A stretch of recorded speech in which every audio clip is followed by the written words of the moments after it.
Richard, why do valuers often make poor branch managers? Talk to me.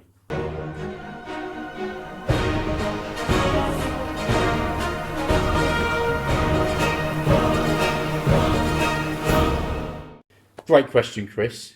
And it's an interesting habit that we seem to have got into in the industry in the UK, particularly since I started a while ago, 25 plus minus years ago. And there seems to be this reward system for success which is only targeted towards hierarchy, as if management, area manager, area director, sales director is the target. That's the sort of bar that what people are Yeah, aiming it's for. almost when we joined in the 90s, and I still, as estate agents, and I still see it today, that only decent valuers that can convert tend to get made to branch managers. But a great valuer doesn't necessarily make a decent branch manager, does it? A great value does not always make a great branch manager. And a great branch manager doesn't make a great area manager. 100%. And similarly, a great footballer does not make a great football club manager. Why is that? Completely different skill set. Okay. Completely different skill set.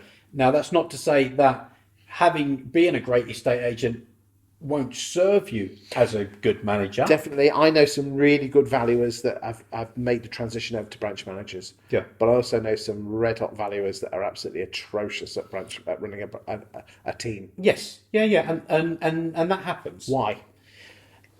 Training would probably be one issue, and they're different skill sets. Somebody may have been trained on a valuing course, on several valuing courses, throughout their career. Being outward going sort of people person, because those are the skills that you need. Charismatic, Yes. enrolling, people like them, they're keen to serve.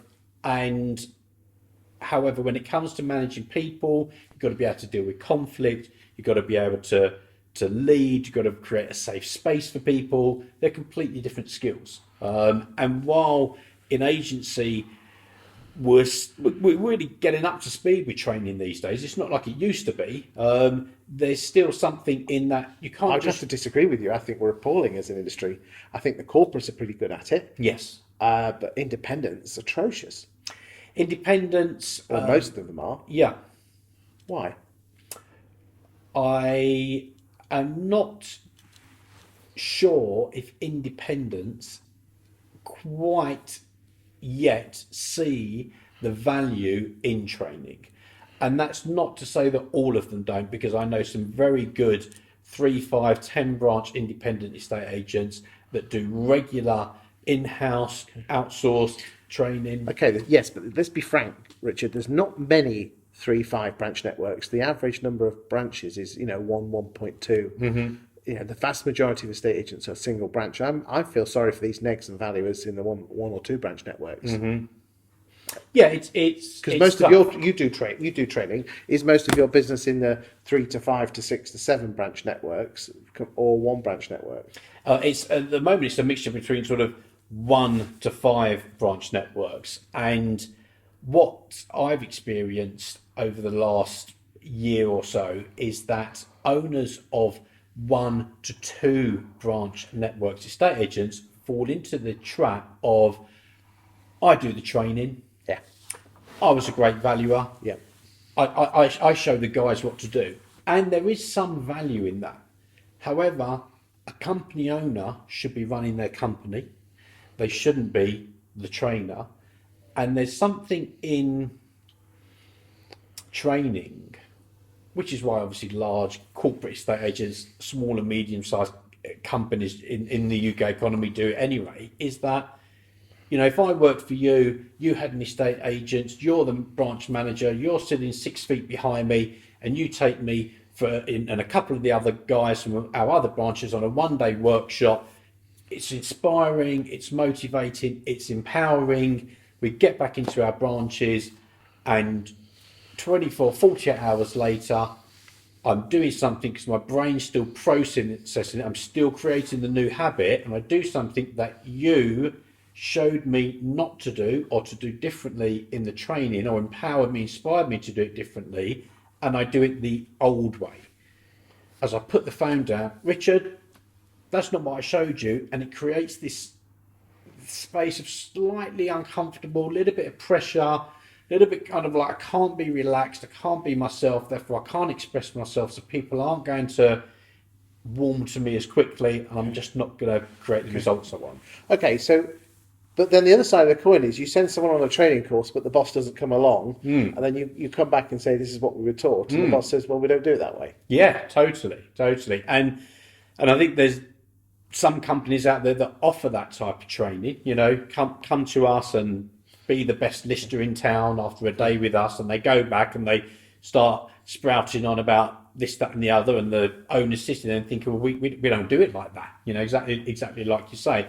And there's still a demand for that training, and it is effective. You know, that linear learning. I mean, what's your training. opinion on estate agency training? When we were talking before we set off, you said you had more of a holistic approach, not a linear approach to training. Yeah. What does that exactly mean?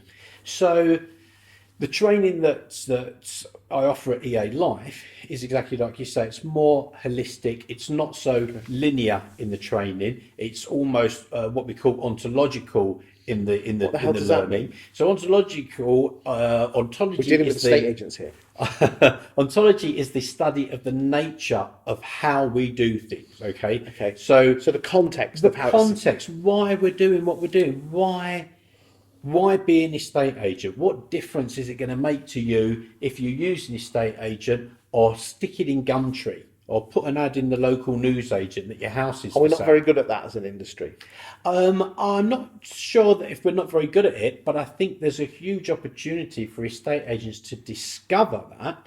So for estate agents to discover newly, not that they don't get the responsibility, but to come on a course and discover newly the responsibility that it is to be an estate agent, the opportunity it is, and dare I say it, the excitement that it is to be an estate agent, and take that back to one's office. Okay.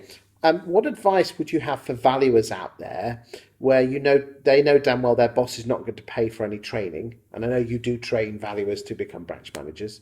So if there's any forward-thinking branch managers, he's your man. Other trainers are available.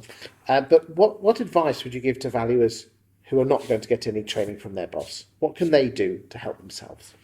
So here comes the plug. So my training is available in open seminars. Okay, so we run that several times a year. So if you want to book a day's holiday and put yourself on the training and develop your career, and I was very keen to set that up when I set the business up, so that people who are in businesses who weren't getting invested in, weren't necessarily getting the love that they were looking for, could send themselves on a training course. And what do they cost then?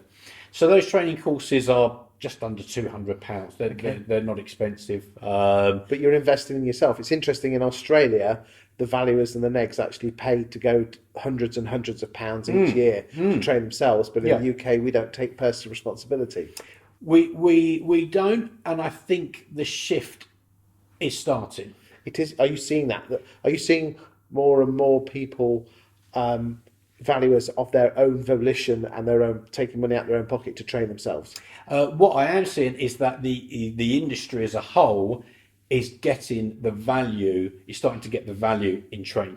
You know, if I send 3 guys onto this course, and I just want to come back to a point that you addressed earlier, where if somebody comes on a course and the owner doesn't come on the course, and the negotiator does, and the valuer does, and the manager does. So the way our courses are set up are that we encourage everybody to come on our first course, for instance, the skillful agent.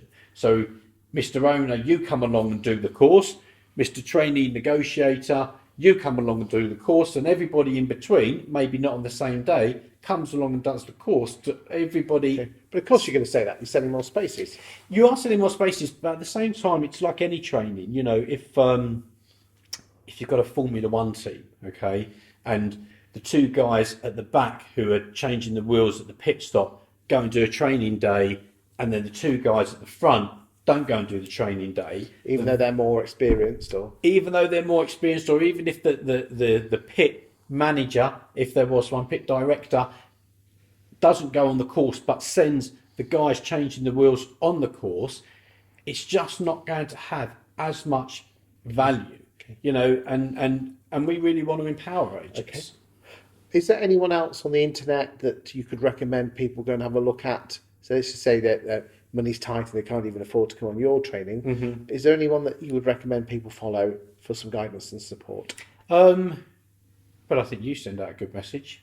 Thank you. If I'm honest, I think it's client centric, it's service centric, and I think those are the things that I wasn't expecting that. Well, that's how it is, and I myself, only left full-time agency 18 months ago, and I'm very... Because you worked for some of the big boys, didn't you? I've worked for some of the big corporates, some of the big companies, and I had that very typical journey that a lot of agents have, which is corporate the first half of the career, where even back then there was good training, Yes. management, KPI, P&Ls, a little bit of leadership training. But being straight with you, what really happened where my training and coaching came in was I was introduced to a training and development course myself about 14 years ago. I was dragged along to one of these American happy clappy weekend courses that was never for me. I'm not into that type of thing. And I decided to go along, and it had a profound impact on me. It lit this light for me, where I really have been on a mission for the last 14 years and looking at what makes a real difference for people. Well, in the series of videos, which will be on my YouTube channel, we can go through all this in a lot more detail, if you don't mind. Perfect. Thank you very much. You're welcome. Cheers. Thanks.